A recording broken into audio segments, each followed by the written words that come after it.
I never thought I would share this story, but I need to get it off my chest. My name is Floriana. I am 45 years old. I run a restaurant that I built from scratch, and over the years it has become one of the most popular places in town. I am proud of the fact that, after all the hardships, I managed to build a business that brings not only profit but also joy.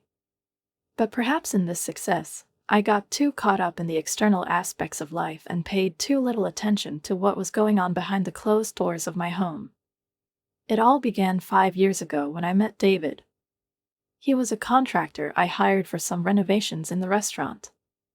David was reserved and hardworking, with deep eyes that seemed to be able to read people. He told me about his daughter Elda, who at that time was a teenager just starting to experience adulthood, and how difficult it had been for him to raise her alone.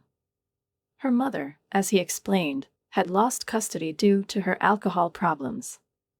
David shared this with me with such sincere relief that I could feel not only his strength but also the pain he had been holding inside all his life. Our conversations became more frequent, and I looked forward to each meeting. David gradually became more than just a contractor to me. He turned out to be caring, humorous, and, despite his difficult past, was still trying to build a future for himself and his daughter. I began to admire how he supported Elda, the love and patience he showed in his actions. It was something special, and I felt that I could trust him, despite all the doubts. Some time passed, and David invited me for a cup of coffee. That coffee turned into dinner, dinner into a date, and the date into something more. We talked about marriage, and before I realized what was happening, I could no longer imagine my life without David. He became a part of my life, and Elda, an inseparable part of it. We got married a year later, and I decided to invite them into my home.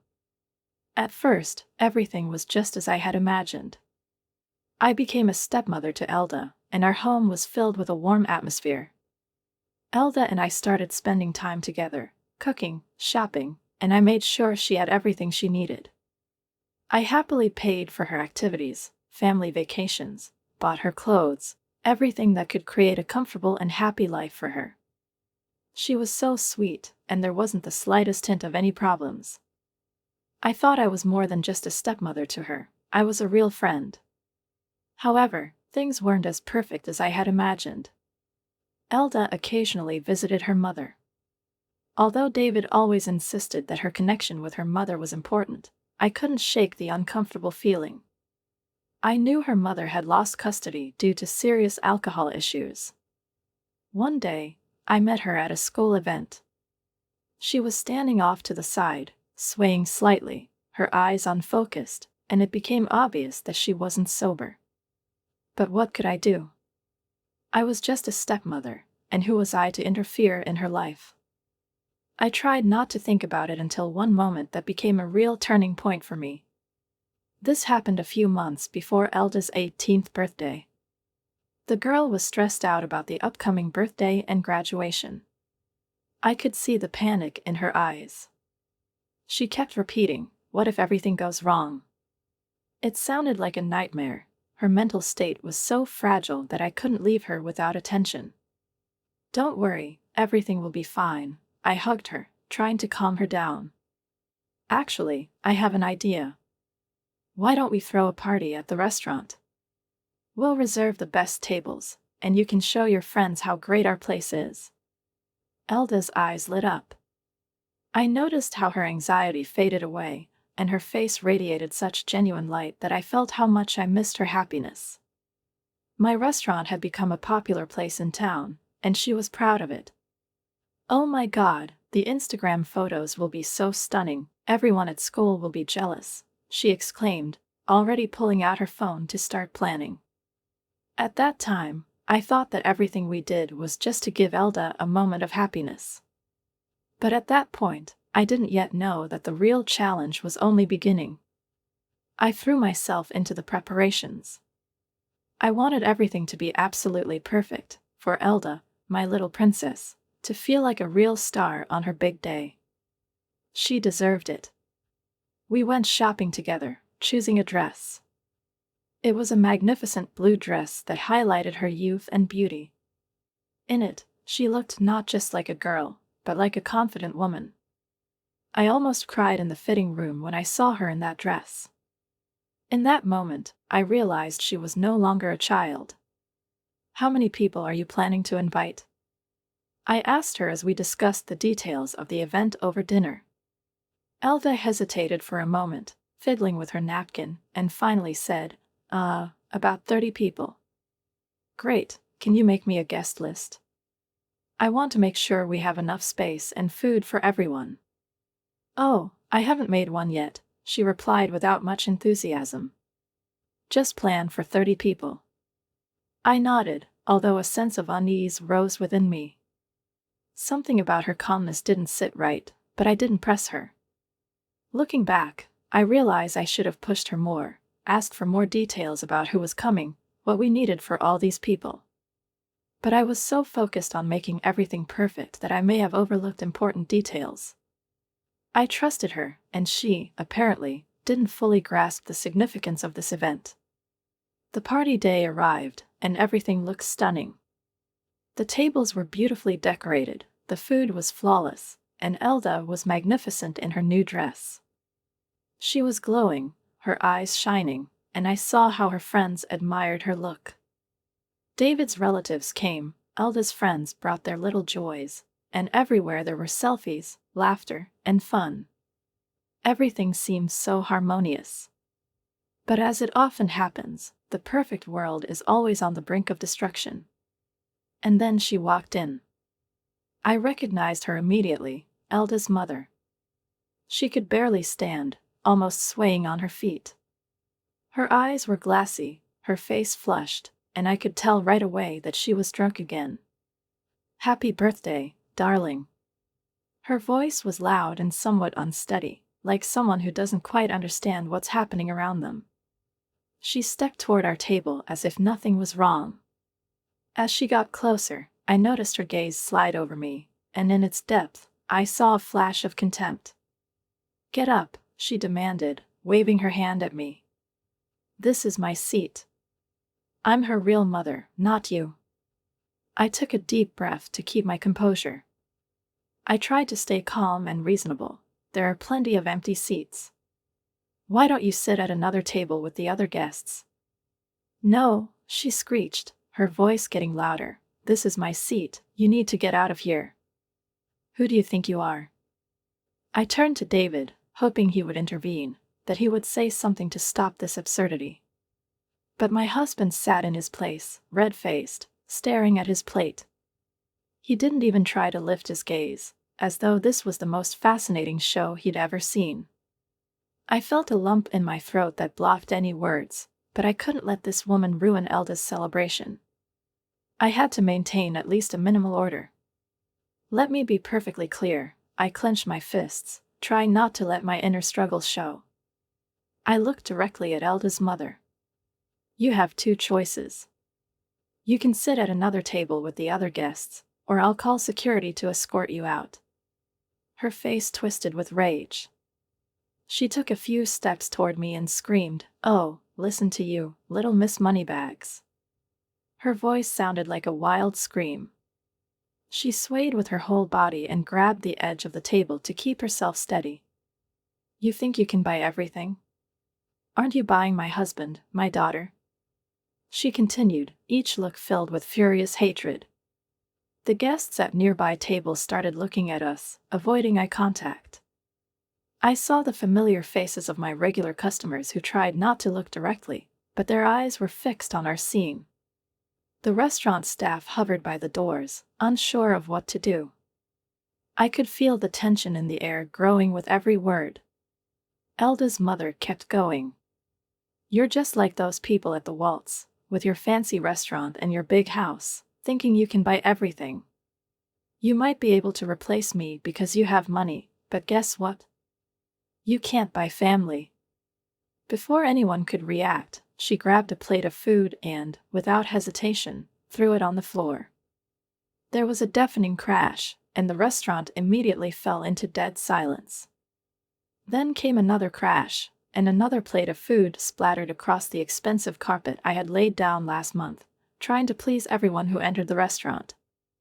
My heart stopped for a moment as I saw the perfect picture I had worked so hard to create for this evening crumble before my eyes. I caught the glance of my security and nodded slightly. They entered smoothly, professionally, as they had been trained, without any unnecessary noise, without rushing. "Ma'am, it's time to leave," the head of security said firmly, taking the drunken woman by the hand, and I watched as she was escorted out, still shouting, threatening. Her screams echoed down the corridor until the front door closed behind her, leaving nothing but an empty silence. I stood up, as though I were fixing the plaster on the walls of my best restaurant, and tried to smile at everyone around. Regret and exhaustion overwhelmed me, but I couldn't afford to give up. "I'm so sorry for the disturbance." "Please, enjoy your meal," I said with difficulty, although there wasn't a single ounce of calm left in my soul. The regulars seemed to take the incident as something routine, returning to their conversations after a few minutes, but among the tables where Elda's friends and family were seated, the whispers didn't stop. I saw how they glanced at Elda, at David, at me. My head ached more and more from the thought that this story would spread across all the social networks, becoming more and more humiliating with every passing minute. Elda sat motionless, pale as a ghost, and it seemed that the dress that had looked so beautiful on her just moments ago now made her small and vulnerable. The dress, a symbol of her teenage dream, now seemed to shrink around her, like a tight cage. The perfect Instagram party she had been so proud of had turned into a nightmare. "My head hurts," she said, her voice barely audible, as though she were trying to hide from everything happening around her. "Can we go home?" And that was it, just one little word. The party quickly fell apart. Everyone politely apologized and left, but I heard guests whispering as they walked out. "Poor Elda, did you see her mother? Isn't it awful?" When we got home, the atmosphere felt like a haunted house. Elda, like a ghost, walked past me without looking me in the eye and shut herself in her room. I followed her, trying to find words of comfort, but she closed the door in my face without saying a word. It was so strange, so painful. David was in the kitchen, staring at a glass of whiskey. I quietly asked him, "Did you invite her? Did you tell your ex-wife about the party?" He shook his head. "No, I wouldn't have done that." At that moment, everything became clear. Elda had invited her mother, despite all the custody issues, despite her eccentricities and drunkenness. She still wanted her mother there, despite the past conflicts. Elda had made this decision on her own, hiding it from me, because deep down, she still loved her mother, despite all her flaws. The next morning, after that nightmare, Elda came downstairs for breakfast, looking as if she hadn't slept all night. She sat down at the table without looking anyone in the eye. I tried to ask how she was feeling, but she only replied with a single word. "Fine." And that was it. In the following days, the atmosphere at home became tense, like a tightly stretched string. Elda had become completely different, as if I could no longer understand who she was. Every time I entered the room, she reacted silently. She remained silent, not lifting her gaze. It was like a stab in the back. My anxiety grew, and I decided to talk to David. "Don't you think we should do something? Maybe she needs to talk to someone?" I asked, hoping for his understanding. He waved it off, gesturing dismissively. "She's fine. Just give her time. She'll come to terms with what happened." But I couldn't calm down. This wasn't normal. Nothing about this was normal. Our relationship with Elda, everything that had happened that evening, the echoes of which she still carried inside, none of it made sense. And yet, despite the conflict, we all went to her graduation. Elda looked stunning in her gown, and when she looked over at us and smiled, for a moment I thought maybe everything would finally fall into place. Maybe we could all be a family again. Afterward, we celebrated at home. I ordered all of Elda's favorite dishes from the restaurant. Mushroom risotto, which she loved so much, little crab cakes she always snuck from the kitchen when she came to visit me at work, even that ridiculous chocolate cake, which took 3 days to make, and which she, unable to hide her joy, ordered every time her classmates came over. The whole house was filled with laughter, discussions about college plans, and summer vacations. The atmosphere filled with the usual life, every corner of the house alive with joy and excitement, and for a moment, I almost felt normal again. Elda was smiling, talking, looking like she used to. I thought maybe we really had turned a corner, and everything would be all right. But just as I started to relax, just when I began to think things were finally falling back into place, the phone rang. Elda stepped into the hallway to answer it, and returned a few minutes later with a determined expression on her face. She came up to me for the first time in days, approaching on her own, without being called or prompted by circumstances. "My mom's here," she said coldly, almost without emotion. The news hit me like a ton of bricks. Everything inside me collapsed. I couldn't hide my shock that, of all times, she had chosen now to contact the woman who had destroyed so much. I exhaled, but my heart clenched with pain and disappointment. "No," I replied firmly. "The memories of the disaster at your birthday are still too fresh in my mind." I raised my gaze, trying to maintain control over myself. "Elda, think about what happened at your birthday. She came drunk, caused a scene, destroyed property. It was her fault. This all happened because of her behavior." Elda, unable to hold it in, interrupted me, her voice rising sharply. "None of this would have happened if you had just given her your seat. She's my real mother, and you should have just moved." Each word she said was like a blow, every statement piercing my heart. I stood there before her, clenching my fists as though trying to hold myself within whatever was left of my own will. I felt as if I had been beaten day after day, and now this blow was the final one. All those days of silence, tension, loneliness, when I tried to do everything right, and now this. She blamed me. I turned to David, desperately hoping he would finally say something to defend me, to be the father she so desperately needed. I tried with all my might to find support in his eyes. But he sat in his chair, silent, as though his gaze was fixed on his shoes, as if they held all the secrets of the world. The same deafening silence, to which I had grown so accustomed, was here. The same cowardice, with which he deferred decisions, doing nothing to set things straight. In that moment, something inside me broke. 5 years of trying to be the perfect stepmother, walking on eggshells, justifying the behavior of everyone else, all those years of accumulated pain burst out, a torrent I could no longer control. "Listen," I said to Elda, unable to hold back my anger any longer. "This is my restaurant.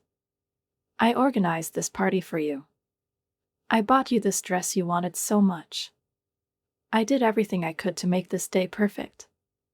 And your mother. She came drunk, caused a scene, destroyed property. She didn't even bring you a gift. All she brought was chaos and embarrassment." Elda's face changed in an instant. It went from anger to fury, and in that moment I realized that we had reached the point of no return. She jumped up from her seat, her arms flailing in rage. "Oh my God, that's it!" she screamed, her voice cracking with rage. "You're always thinking about money, aren't you? I paid for this, I bought this. You think that just because you have money, you can control everyone, everything?" She turned sharply toward her classmates, who were standing in the corner of our living room, clearly wanting to disappear but not knowing how. The fire in her eyes was so intense that I couldn't help but notice just how determined she was to turn against me. "My real mom will be here soon," she said with bitter laughter, trying to provoke me. "It'll be great to finally have a normal person here instead of this." She pointed at me, as though I were something disgusting she had accidentally found stuck to the bottom of her shoe. "Your mother is never coming into this house. Desperately trying to hold myself together, I pressed my lips shut to avoid screaming back. Anger and pain were building inside me, tightening my chest, but I couldn't let myself break.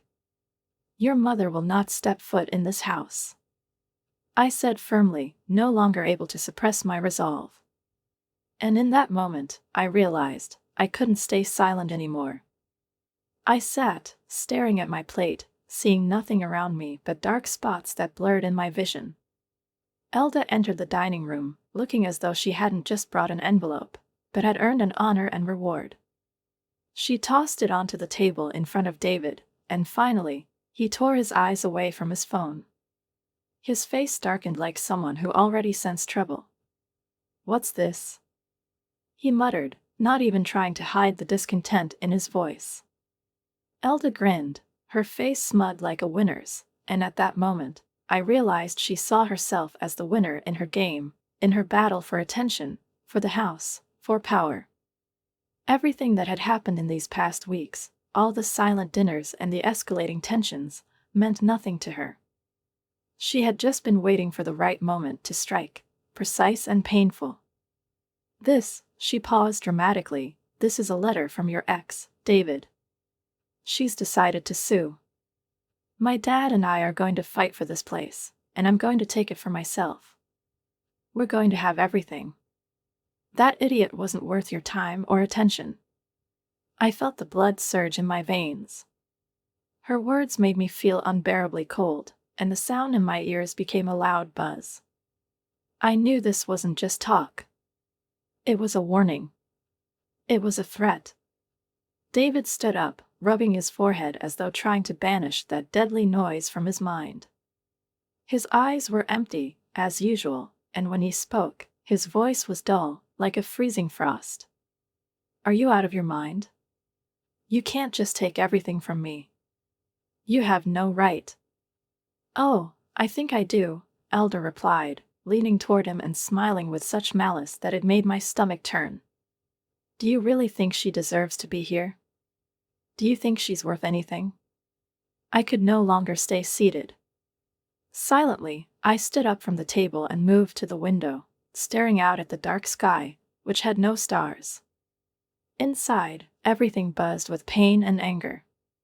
How much longer would I put up with this circus? How much longer would I remain an empty space for them? A servant, furniture, a decoration in their world? Elda stood up and walked toward the door, ignoring us both, as if we were no more than sculptures in this house. I felt something tighten in my chest, like a knife stabbing my heart. David said nothing, did not react. He simply stayed silent. "David," I said, and my voice was quiet but firm. "Why aren't you doing anything? You're letting her destroy everything we've built. Why are you silent while your daughter turns the house into a battlefield?" He finally lifted his gaze, and his eyes met mine. They were empty, expressionless, as if all the life had drained from them, leaving only a shell. "I don't know what to do," his voice was barely audible. "I don't know how to stop this. I don't know how to stop her." And, as always, he fell silent. With each passing day, I was starting to realize that David wasn't my partner.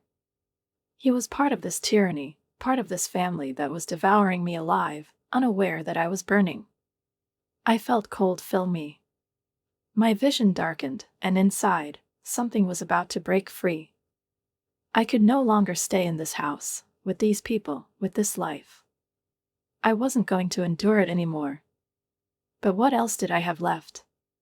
Silence surrounded us again, like a heavy blanket, and I knew this wasn't the end. It was only the beginning of what would come next.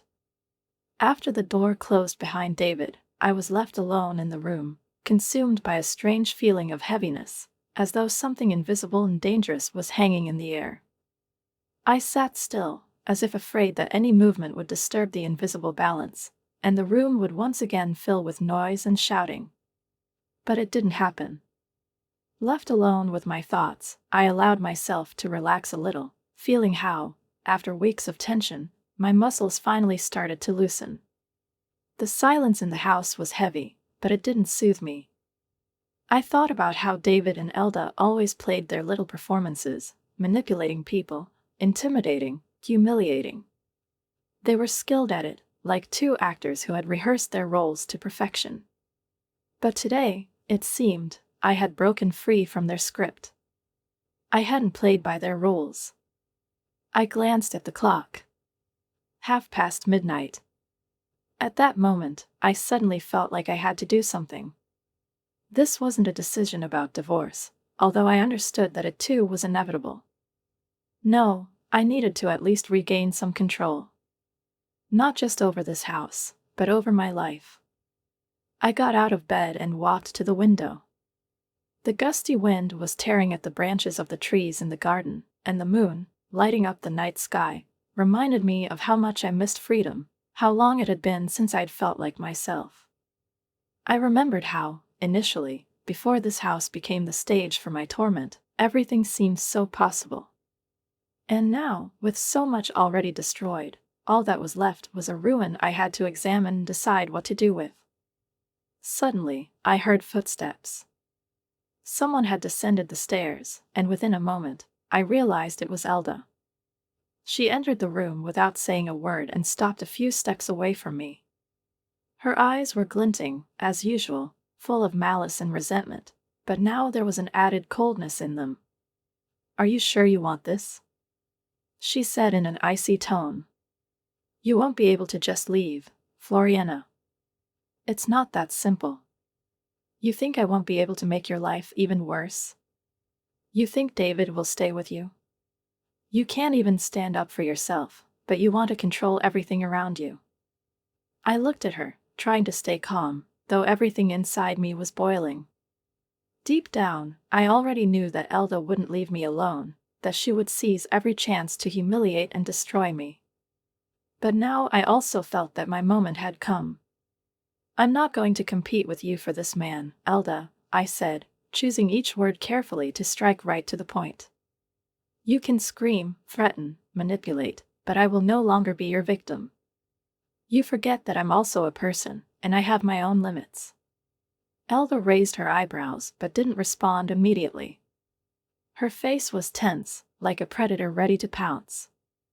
She opened her mouth to say something, but at that moment, I heard the sound of approaching footsteps in the hallway. It was David. I didn't turn to him, but I could feel that he had stopped at the doorway. Elda also fell silent, as if sensing that there was no point in continuing the game at that moment. I turned around and met his gaze. He stood there, silent and tense, as always, waiting for me to make the first move. But I was ready to go my own way. "You can take whatever you need, David," I said, slowly walking toward him. "You can support Elda, but I will no longer be a part of this farce. This is not my life. And you won't make me part of your show again." He looked at me silently, his face like marble, emotionless, but in his eyes, I caught a flicker of something unclear, something that looked like regret. But I knew that didn't matter. I was myself again. The next morning, when I came downstairs, the house greeted me with silence. Everything was as usual, but the atmosphere had changed, as if the air had grown heavy with impending conversations. David and Elda were sitting at the dining table, like two actors waiting for my cue. The scene was perfectly set, David with his usual expression of the concerned father, and Elda, with eyes red from tears, which were clearly part of her latest manipulation. It was so obvious that I couldn't ignore it. "Sweet," David said, smiling his manipulative smile, the one that always made me doubt, "we all need to calm down a little and think about what happened. Yesterday, everything got too heated." He said it in that tone I already knew didn't leave room for refusal. Elda nodded like a well-trained doll and added in her sweet, honeyed voice, "We all made mistakes. The situation yesterday. I think it's not that important. Let's take the first step toward reconciliation." These words were sincere.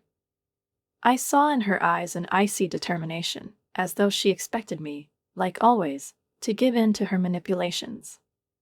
But in that moment, something changed. I stood at the door, and a strange sense of clarity filled me. Suddenly, it was as if I could see them for what they really were. Every gesture of David, every phrase of Elda, these weren't random words. This was a carefully rehearsed performance. Its goal was simple: to pull me back into their world, where I had always played the role of the victim.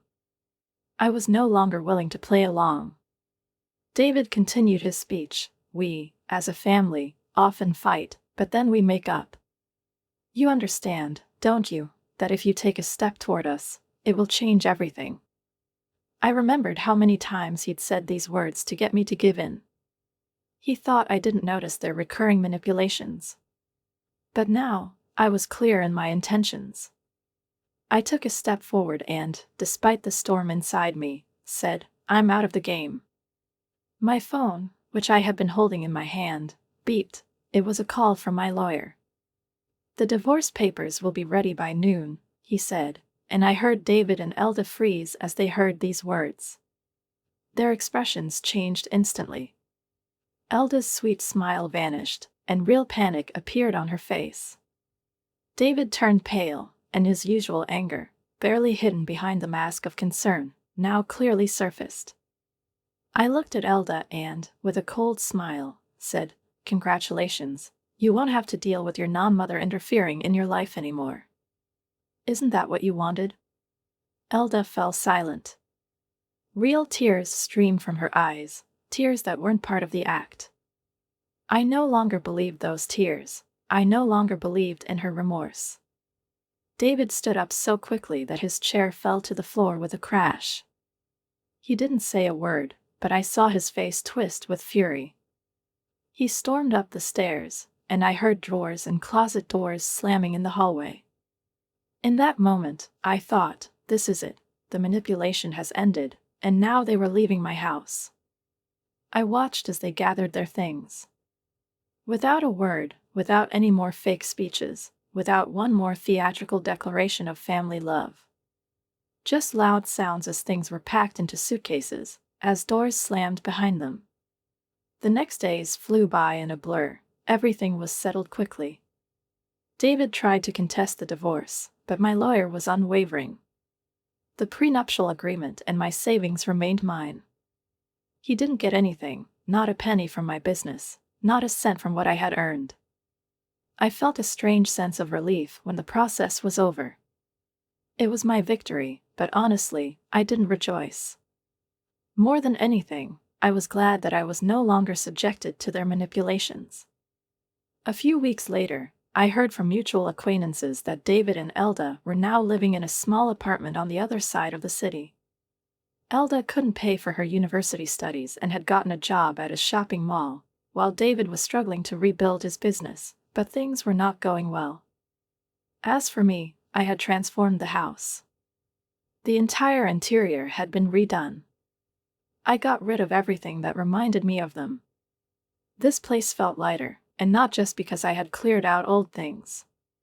Maybe it was because I had finally freed myself from the weight that had pressed on me for so long, the weight of trying to earn the love of people who were only interested in selling it to me.